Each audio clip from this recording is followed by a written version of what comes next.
పరమాత్మను తెలుసుకునే శక్తి ఏ జీవునికైనా ఉందా?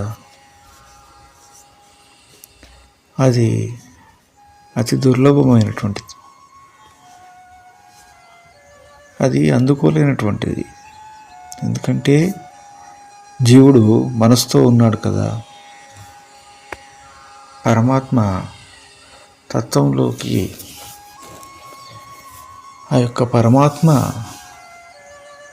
కరుణిస్తే తప్ప, ఆయనకు నచ్చితే తప్ప, ఆయన అనుగ్రహిస్తే తప్ప జీవునికి దారి లేదు. ఆయన వర్ణన చేయగలుగుతామా? ఆయన తత్వము వాస్తవంగా తెలుసుకోగలుగుతామా? ఆయన దారి ఎలాంటిది? ఆయన చేరేటువంటి దారి, ఆయన ఎలా ఉంటాడు? ఆయనను చేరినప్పుడు మన మానసిక స్థితి ఎలా ఉంటుంది? ఇలాంటి ఎన్నో ప్రశ్నలు కలుగుతూ ఉంటాయి, కానీ దాన్ని వర్ణించలేము. మనం మన బుద్ధితో నేర్చుకున్నటువంటి జ్ఞానం ప్రకారము చేరలేము, సైంటిఫిక్గా చేరలేము. సాధన చేస్తూ కూడా పూర్తిగా చేరుతామనే నమ్మకం లేదు. ఆయనను చేరినప్పుడు మనకు పూర్తిగా కాకుండా దారిలో ప్రయాణిస్తున్నప్పుడు మనము శూన్యమవుతూ ఉంటాము. అంటే మనలోన ఆయన యొక్క అనుగ్రహము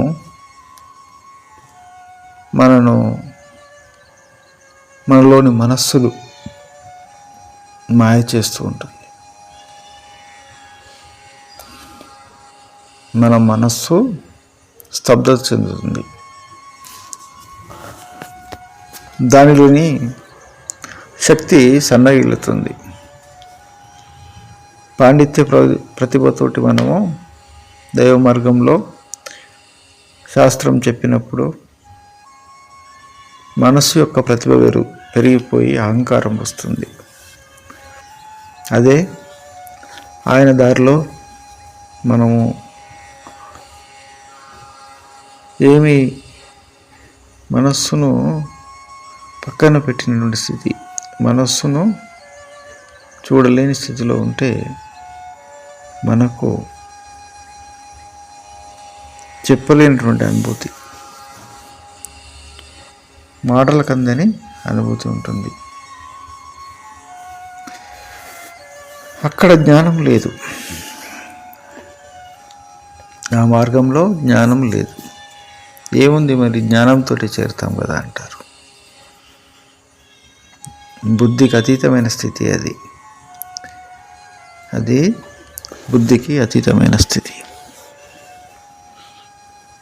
జీవితం యొక్క పాపపుణ్యాలకు అతీతము, ఏ యొక్క ప్రతిఫలము లేని స్థితి, వర్ణించలేని స్థితి అది. దాని గురించి మన బుద్ధి మాట్లాడలేదు, మన మనస్సు ఊహించలేదు ఆ స్థితి గురించి.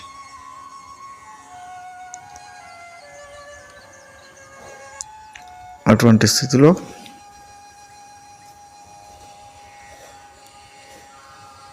మనకు అనంత శక్తులతోటి సాంగత్యం కలగడం వల్ల మనము సహజ స్థిర అమృతమైనటువంటి మానసిక ఆత్మీయ పరంగా తృప్తి కలిగినటువంటి స్థితికి చేరుతాం. అక్కడ ఏమీ ఆశించడము ఉండదు. అలా ఆశలు లేని స్థితిలో ఆ మార్గంలో దైవ ప్రయాణము మొదలవుతుంది.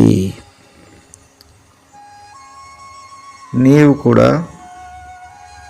ఎవరో అనేటువంటి చర్చ వస్తుంది. నీ ఉనికి నీకే ప్రశ్నార్థకమవుతుంది అక్కడ. అది సహజ మార్గము, దైవ మార్గము. ఆ దైవ మార్గంలో, సాధన లేని మార్గంలో నీ యొక్క బుద్ధిని పక్కన పెట్టి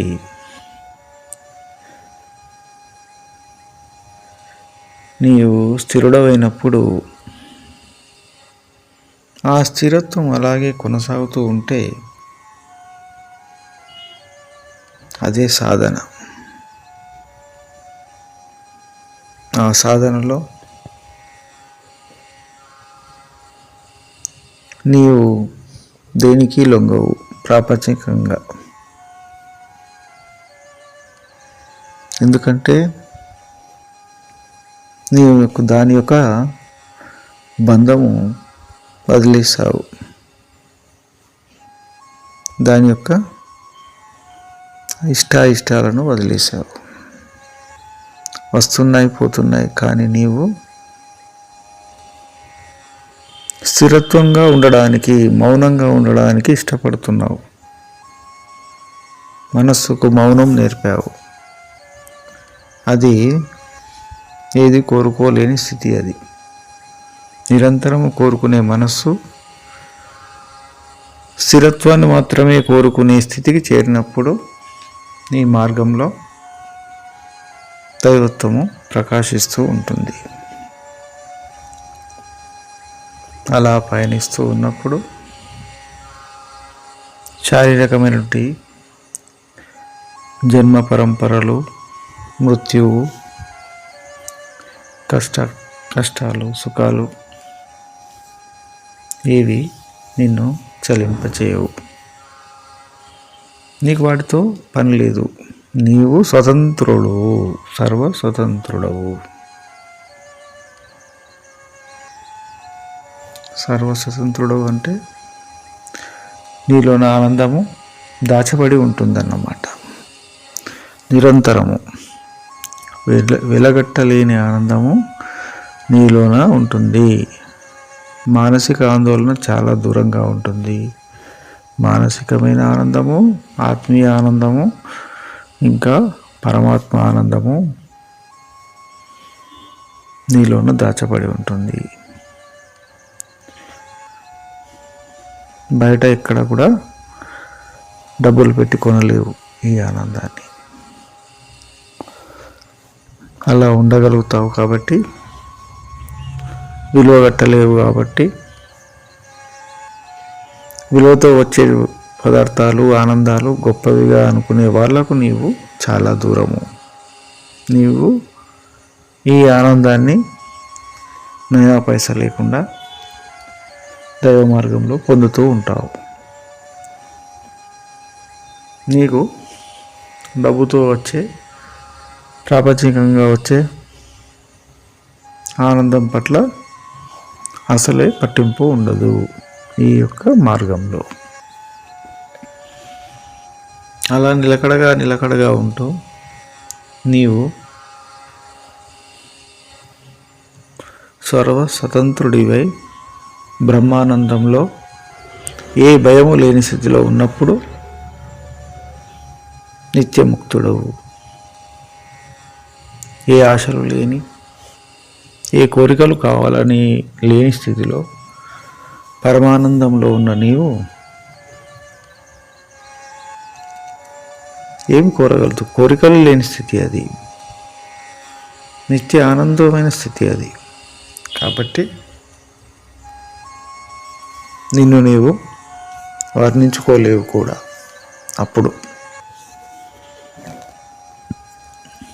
జరిగేటివి జరుగుతూ ఉంటాయి, పోయేటివి పోతూ ఉంటాయి. నీ కర్మశేషం కూడా లేదు అక్కడ, ఎందుకంటే కర్మ ప్రభావితం లేని స్థితి. అలా అనంతంగా ఉండిపోగలుగుతావు ఆ మార్గంలో. కిందికి పడిపోవన్నమాట, అక్కడ పడిపోయే అవకాశం లేదు.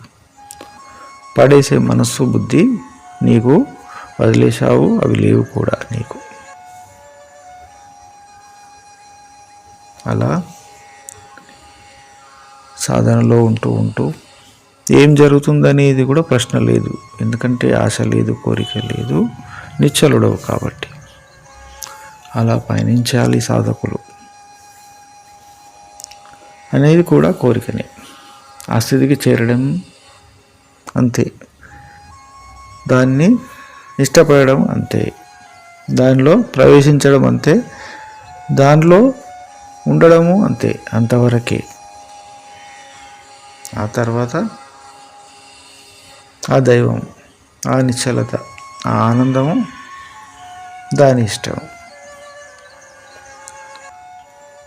అనంతమైన ఆనందము దాని యొక్క పయనం. ఆ పయనంలో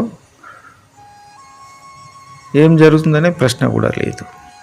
కాబట్టి ఇప్పుడు నేను ఏమవుతుంది, ఏం చేరుతాము, ఏం సాధిస్తామనేది ఇక్కడ సారాంశం కాదు. అలాంటి సాధన, అలాంటి ఆనంద స్థితిలో ఉండడం అనేది ముఖ్య ఉద్దేశం. హరి ఓం.